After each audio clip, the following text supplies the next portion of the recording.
British সরকার অনলাইনে শিশুদের নিরাপত্তা নিয়ে একটি গুরুত্বপূর্ণ উদ্যোগ নিয়েছে।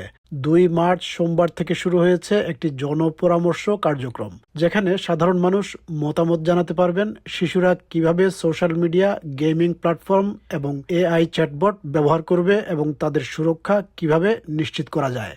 সরকার জানিয়েছে আগামী ৩ মাস ধরে এই মতামত গ্রহণ করা হবে এবং আসন্ন গ্রীষ্মের মধ্যেই তারা সিদ্ধান্ত জানাতে চায়। এতে যে কেউ অংশ নিতে পারবেন, অভিভাবক, বিশেষজ্ঞ, শিক্ষক, এমনকি তরুণীরাও।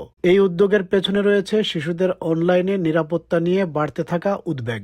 বিশেষ করে ১৬ বছরের নিচে সোশ্যাল মিডিয়া ব্যবহারে নিষেধাজ্ঞার প্রস্তাবটি ইতোমধ্যে ব্যাপক আলোচনার জন্ম দিয়েছে।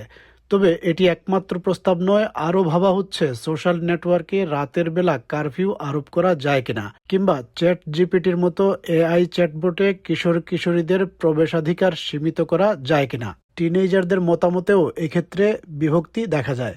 কেউ বলছে তারা সোশ্যাল মিডিয়ার মাধ্যমে অনেক কিছু শিখেছে, অন্যদিকে কেউ বলছে তাদের বাবা মা তাদেরকে ফোন না দিয়ে ভালো সিদ্ধান্ত নিয়েছেন। I wouldn't like it. It's not a great feeling because for me, I've grew up with social media.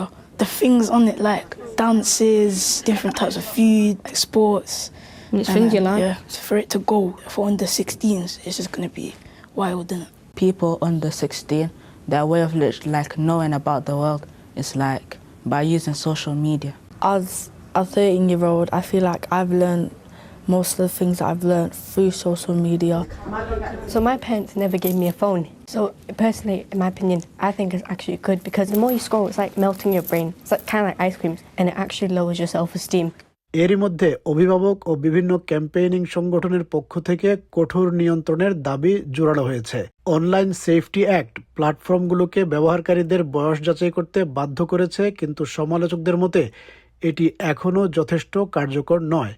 কেউ বলছেন সরাসরি নিষেধাজ্ঞার বদলে প্রযুক্তি কোম্পানিগুলোকে আরও নিরাপদ পরিবেশ তৈরি করতে বাধ্য করা উচিত। I would say, having done lots of research on both the opportunities and the risks that young people find on social media, I think the priority is really making the Online Safety Act work.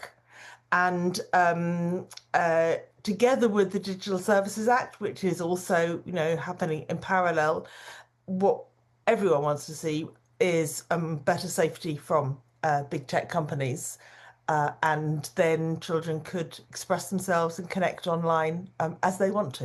অস্ট্রেলিয়ার অভিজ্ঞতাও আলোচনায় এসেছে। সেখানে গত December মাসে ১৬ বছরের নিচে social media নিষিদ্ধ করার পর প্রায় ৫০ লাখ অ্যাকাউন্ট বন্ধ করা হয়। তবে প্রাথমিক তথ্য বলছে অনেক শিশু বিকল্প প্ল্যাটফর্ম যেমন গেমিং বা চ্যাট ভিত্তিক সাইটে চলে গেছে, যেগুলো নিষেধাজ্ঞার আওতায় ছিল না। ব্রিটেনের চলমান কনসালটেশনে ২৬ মে পর্যন্ত মতামত জমা দেওয়া যাবে।